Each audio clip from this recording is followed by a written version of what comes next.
ప్రభుజీ కర్మ సిద్ధాంతం అన్నారు కదా, అసలు కర్మ సిద్ధాంతం అంటే ఏంటి ప్రభుజీ? ఏం చెప్తోంది అసలు? మనం చెయ్యంది మనకి రాదు, మనం చేసింది తప్పకుండా మనకు వస్తుంది. ఇదే కర్మ సిద్ధాంతం. Every action has equal and opposite reaction. Okay okay. ఇలా అయితే ఈ లా ఉందో అదే కర్మ సిద్ధాంతం. అంటే నువ్వు చేసింది ఏదైనా సరే ఆ యొక్క ఫలితం నుంచి తప్పించుకోలేవు. తర్వాత ఏదైతే నువ్వు చేసావో దాని నుంచి తప్పించుకోలేవు. మంచైనా చెడైనా మొన్న అయింది నీకు ఈ రోజు వస్తుంది, ఈ రోజు చేసిన దానికి రేపు వస్తుంది. ఇదే కర్మ సిద్ధాంతం అంటే. కాబట్టి ఎప్పుడు ఇది మన మనసులో ఉండాలి. అరే ఈ రోజు నాకు ఏదైనా బాధ ఉంటే నేను ఏదో చేశానేమో, కాబట్టి ఏదో చేశాము అయిపోయింది, ఈ రోజు ఈ కష్టం వచ్చింది, కృష్ణ నువ్వు నాకు శక్తినివ్వు ఈ కష్టాన్ని ఎదుర్కోవడానికి. ఇప్పటి నుంచి నేను ఇలానే మంచిగా ఉంటాను, ఎప్పుడూ అధర్మం వైపు వెళ్లకుండా ఉంటాను, స్వామి నువ్వే రక్ష అని ఆ ధర్మ చింతన ముందుకు తీసుకెళ్ళటం. ఇప్పుడు కానీ మనం ఆ ధర్మ సంకల్పం చేసుకుంటండి రేపటి రోజున. మరి చాలా మంది అంటే రేపు ఎవరు చూసారో లేదో, అయ్యా రేపు ఎవరు చూసారో లేదో అని కానీ మీ పిల్లవాడు చెప్పి నేను ఇప్పుడు కష్టపడను, రేపు నాకు ర్యాంక్ వచ్చాక నాకు ప్లేస్మెంట్ వస్తుందో లేదో నాకేం గ్యారంటీ ఉంది కాబట్టి నేను చదవను అన్నాడు అనుకోండి, ఏం చెప్తారు మీరు? నాన్న నువ్వు ప్లేస్మెంట్ గురించి బాధపడకు, ఫస్ట్ నీ కర్తవ్యం చదవటం నువ్వు చదువు, దాని తర్వాత నీకు వస్తే వస్తుంది, నీ జీవితం సెటిల్ అవుతుంది. అంతే కదండి. మనం కూడా లేదు రేపు ప్రొద్దున ఎవరు చూసారు స్వర్గాన్ని నరకాన్ని కాబట్టి నేను ఇప్పుడు ధర్మాచరణ చెయ్యను అని అంటే మీ పిల్లవాళ్ళు కూడా ఎక్కడైతే చదవను అని అంటారో అలానే మనం కూడా తయారవుతాం. చాలా మంది అండి పెద్దవాళ్ళు పిల్లలకి మాత్రం మంచి నీతులు చెప్తారు, కానీ వాళ్ళ దగ్గరకు వచ్చేసరికి వాళ్ళు ఆచరించడానికి రెడీగా ఉండరు అనమాట. కాబట్టి మీరు ఒక్క విషయాన్ని ఆలోచించండి, మీరు ఏం చెప్తున్నారో అది మీరు ఫాలో అవుతున్నారా? పెద్దలు ఫాలో అవుతేనే అది పిల్లలు ఆచరిస్తారు, లేకపోతే ఆచరించరు. పిల్లలకి స్కూల్ ఎలానో మనకి భగవంతుడి యొక్క సృష్టి చేసిన ఈ ధర్మం అలాంటి. కాబట్టి ఈ రెండిట్లో మనం చాలా జాగ్రత్తగా ఉండాలి. ప్రభుజీ చాలా మంది ఏ పని చేయాలన్నా కూడా ముందు వెనుక ఆలోచించి ప్రతిదీ జ్యోతిష్యాన్ని పట్టి దాని ప్రకారంగానే పనులు చేస్తూ ఉంటారు. నిజంగా జ్యోతిష్యాన్ని నమ్మొచ్చు అంటారా? జ్యోతిష్యం 100% కరెక్టే, కానీ జ్యోతిష్యాన్ని నువ్వెంత సీరియస్గా తీసుకోవాలి అది ఆలోచించాల్సిన విషయం. జ్యోతిష్య శాస్త్రం అది, శాస్త్రం ఎప్పుడూ కూడా కరెక్టే, కానీ మనకి ఎంత అవసరం అది. ప్రతిరోజు ప్రొద్దున లేవంగానే రాశి ఫలాలు ఏమైపోయాయి అని కొంతమంది చదువుతూ ఉంటారు. ప్రతి చిన్న విషయానికి ఈ రోజు ఏమైంది, ఈ రోజు ఎలా ఉంది, ఆ రోజు ఎలా ఉంది, సండే పేపర్లో వచ్చింది, ఇంకా ఈ వారం ఎలా ఉండబోతుంది, ఇవన్నీ నీకు అవసరం లేదయ్యా. నువ్వు ధర్మాచరణ చెయ్యి, భగవంతుడి పట్ల నమ్మకం పెట్టుకో, ఆయన చూసుకుంటాడు. భక్తులు ఎవరు కూడా అలాంటి విషయాలని సీరియస్గా తీసుకోరండి. ఎందుకంటే బృందావనంలో ఒక భక్తులు ఉన్నారనమాట. ఆయన అంటారు, మొత్తం అన్ని గ్రహాలు నీకు అనుకూలంగా ఉండి నువ్వు కృష్ణ భక్తుడివి కానీ అవ్వకపోతే అన్ని గ్రహాలు అనుకూలంగా ఉండి నీకేం లాభం. తర్వాత అంటాడు, అన్ని గ్రహాలు ప్రతికూలంగా ఉండి కానీ నువ్వు కృష్ణ భక్తుడు అయితే ఏవి నిన్ను ఏం చేయలేవు. ఎందుకంటే భగవంతుడు అలాంటి రక్షణ ఇస్తాడనమాట. మనకి భగవంతుడి దగ్గర ఆ శక్తి ఉన్నది. కాబట్టి మనము దేన్ని ఎంత సీరియస్గా తీసుకోవాలి? మనకి కావాల్సినది ఆధ్యాత్మికత, భక్తి. భగవంతుడి గురించి విన్నామా, భాగవత రామాయణాదులు శ్రవణం చేశామా, స్వామికి ఆరాధన చేసుకున్నామా, ఆలయానికి వెళ్ళామా, గోసేవ చేశామా, ధార్మికంగా ఉన్నామా, ఎవరికి ఏం చెడు చేయలేదా, మంచి అందరి గురించి కూడా మంచి ఆలోచిస్తున్నామా, ఒకళ్ళతో మంచిగా మాట్లాడుతున్నామా, ఎవరికి చెడు చేయట్లేదా, ఇంతవరకు నీ ఆలోచన ఉంటే సరిపోతుందండి. ఈ ధర్మ చింతన మనకు కావాలి. అంతేకాని ఏమవుతుంది, నా రాసి ఏంటి, ఇదేంటి, ఇప్పుడు అంత పిచ్చి జనాలకి ఎలా పెరిగిపోయిందంటే ఒకళ్ళు అంటారు ఈ ఉంగరం పెట్టుకోమంటారు, ఒకళ్ళు అంటారు ఇలా నీ పేరు రాయి అంటారు, ఒకళ్ళు అంటారు నీ పేరులో ఏ ఏ ఏ ఏ ఎక్స్ట్రా రాయమంటారు. ఇవన్నీ ఏంటి మారిపోయాయి? ఇవన్నీ మార్చుకొని నీ ఆచరణ కానీ మారకపోతే, నీ థింకింగ్ కానీ మారకపోతే, నీ ధర్మం పట్ల ఉండే అనిరుక్తి కానీ పెరగకపోతే ఇవన్నీ చేసి ఏం లాభం? కాబట్టి మనం ఎసెన్స్ ఆఫ్ ధర్మ భగవంతుడి ఆరాధన. సవై పుంసాం పరో ధర్మో యతో భక్తిర్ అదోక్షజే. అటువంటి స్వామిని ఆశ్రయించటంలో మన టైం పెట్టాలి, కానీ ఇలాంటి చిన్న చిన్నవి చూసుకోవటం, వీటి కోసం మనం సమయాన్ని వేస్ట్ చేసుకోవటం మంచిది కాదు. జ్యోతిష్యం కరెక్టా? 100% కరెక్ట్. నీకెంత కావాలి అది నువ్వు ఆలోచన చేసుకో. పెళ్లి చేసుకోవాలి, గృహ ప్రవేశం చేసుకోవాలి, ఏదైనా పెద్ద పెద్ద ఉంటే అప్పుడు మీరు చూడాలి ముహూర్తం, వివాహం చేసుకోవటం కానీ లేదా ఏమంటాం మన గృహ ప్రవేశాది పెద్ద పెద్ద కార్యములకి చూసుకొస్తే ప్రతిరోజు, ప్రతి క్షణం, ప్రతి వారం, ప్రతి నెల చాలా మందికి పొద్దున్నే చూడండి అసలు రోజు గడవదు.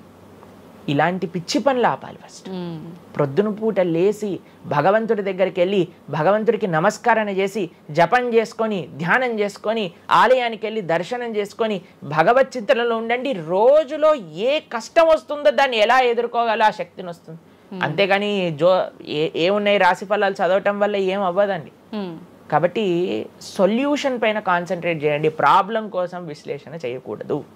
ఓకే ప్రభుజీ, చాలామంది ఇంట్లో నెగిటివ్ ఎనర్జీస్ ఉన్నాయి, దయ్యాలు తిరుగుతున్నాయి, లేదంటే ఎవరైనా ఒక పర్సన్కి దయ్యం పట్టింది అని చెప్పి చాలామంది ఎవరు ఇట్లా పంతుళ్ళు అట్లాంటి వాళ్ళ దగ్గరికి, మాంత్రికుల దగ్గరికి తీసుకెళ్ళడము, వాళ్ళు వదిలిస్తారని చెప్పటము, ఆ దయ్యం వీళ్ళని చాలా పీడిస్తుంది అని చెప్పడం, ఇలాంటివి చాలా వింటుంటాము సహజంగా. ఇదంతా నిజమే అంటారా ప్రభుజీ? అసలు దయ్యాలు అనేవి ఉన్నాయంటారా? ఆత్మలు, దయ్యాలు ఇవన్నీ ఉన్నాయండి, అది లేవు అని చెప్పలేము, ఉన్నాయి తప్పకుండా. ఎలా అయితే మీరు నెగిటివ్ ఎనర్జీ అంటారు కదా, నెగిటివ్ ఎనర్జీ ఎక్కడికి వస్తుందో తెలుసా అండి? నెగిటివ్ పీపుల్ దగ్గరికి వస్తుంది. ఎవరైతే ఎమోషనల్గా, ఎవరైతే స్పిరిచువల్గా, ఎవరైతే ఫిజికల్గా వర్నలబుల్గా ఉంటారో వాళ్ళ దగ్గరికి వస్తుంది. ఎవరైతే ఇంట్లో భగవద్ ఆరాధన ఉండదో, పూజ రూమ్లో ఏమీ లేకుండా చాలామంది, ఇప్పుడు మాకు చాలా విచిత్రం అనిపిస్తుంది కొన్నిసార్లు, మాకు ఈ ఇంటర్నెట్లో వీడియో చూసినప్పుడు వీళ్ళు చర్చ్లో ఉండే వాళ్ళందరూ దయ్యాలను వదిలిస్తూ ఉంటారనమాట. మాకు చాలా ఆశ్చర్యం ఏంటంటే వీళ్ళకే ఎందుకు దయ్యాలు పడుతున్నాయి అని. కాబట్టి ఎందుకు దయ్యాలు ఎవరింటి పర్సనాలిటీస్లోకి వెళ్తాయో తెలుసా అండి? ఎవరైతే క్లీన్లీనెస్ మెయింటైన్ చేయరో, ఓకే, ఎవరైతే సమయానికి స్నానం చేయటం కానీ, సమయానికి శుచిగా శుభ్రంగా ఇల్లు శుభ్రంగా ఉంచుకోవటం కానీ, దేవాలయంలో భగవంతుడి యొక్క మూర్తులకి చక్కగా ఆరాధన చేసి ధూపం, దీపం, నైవేద్యం, తోరణం, ఉత్సవాలు, పండగలు, యజ్ఞాది యాగాదులు ఇవన్నీ ఉన్న చోట ఎప్పటికీ నెగిటివ్ ఎనర్జీ అనేది ప్రవేశించలేదు. ఓకే.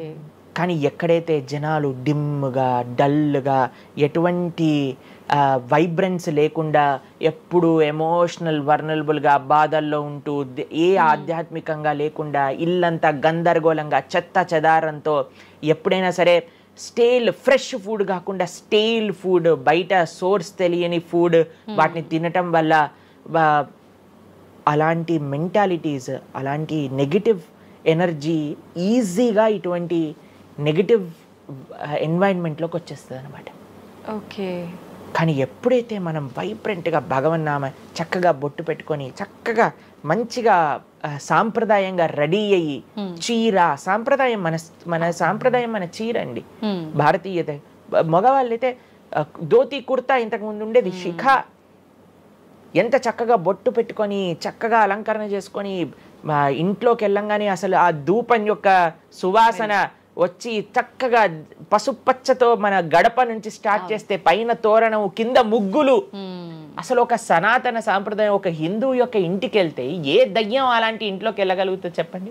మన సినిమాలలో మీరు చూసి ఉంటారు, దయ్యాలు ఎక్కడుంటాయి? పాతబడ్డ బంగ్లాలలో, ఎక్కడో క్లోజ్ చేసిన గెస్ట్ హౌస్లలో ఉంటాయి, అంతేనా? నిజం ప్రభుజీ. ఏదైనా దేవాలయంలో దయ్యం ఉండటం మీరు చూసారా ఎక్కడైనా? ఎందుకు ఉండదు? ఎందుకంటే అక్కడ భగవద్ ఆరాధన జరుగుతుంది కాబట్టి. ఏ ఇంట్లో అయితే నిరంతర భగవద్ ఆరాధన ఉంటుందో, ఏ ఇల్లు అయితే వైబ్రెన్స్ గా ఇంటి బయట ముగ్గు నుంచి ప్రారంభమై ఇంటి లోపల దేవాలయంలో దీపము నిరంతరము కూడా ఉంటుందో, భగవద్ ఆరాధన జరుగుతుందో, భగవన్నామ జపం జరుగుతుందో, శాస్త్రాన్ని పారాయణ చేస్తున్న విష్ణు సహస్రనామం, హరే కృష్ణ మహామంత్ర కీర్తన, యజ్ఞము, యాగము, ఉత్సవాలు చేస్తూ, అటువంటి ఇంట్లో అటువంటి వ్యక్తులకి ఎప్పుడూ రాలేదండి. ఎవరైతే తన నుదిటిన తిలకాన్ని అలంకరణ చేసుకొని చక్కగా సాంప్రదాయంగా ఉంటారో, శుచి శుభ్రత పాటిస్తారో, చక్కగా ఆలయానికి వెళ్ళి గోసేవ చెప్పండి, అలాంటి వాళ్ళకి ఎప్పుడైనా ఇలాంటి నెగిటివ్ ఎనర్జీ అటాక్ అవుతుంది అంటే అస్సలు కాదు.